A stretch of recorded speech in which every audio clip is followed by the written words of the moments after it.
Wala muna tayong malilins cooking serye. Papalitan natin ng Kobe's cooking serye. At ito ay episode 1. Simulan natin sa pagluluto niya ng longganisa. Sa pinaglutuan niya ng longganisa, binawasan yung oil, tsaka nagisa siya ng bawang at sibuyas. Sinunod niya na ang kamatis at tsaka hinalo.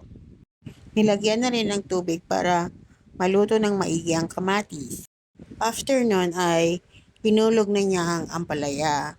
Tsaka hahaluin hanggang sa mahilo ang ampalaya.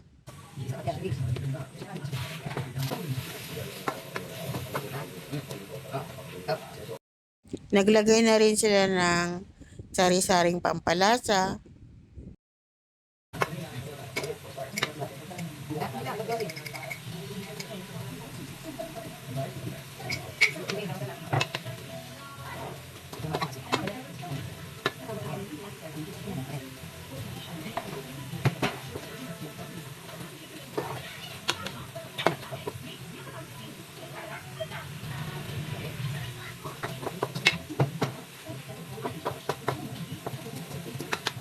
Kapag nahilo na ang ampalaya, ay ilalagay na ang binating itlog.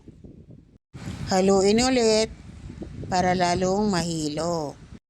Mabilis na mabilis lang, luto na ang longganisa at ang ampalaya na may egg. At ito ang ating cook, si Kobe. Yun lang.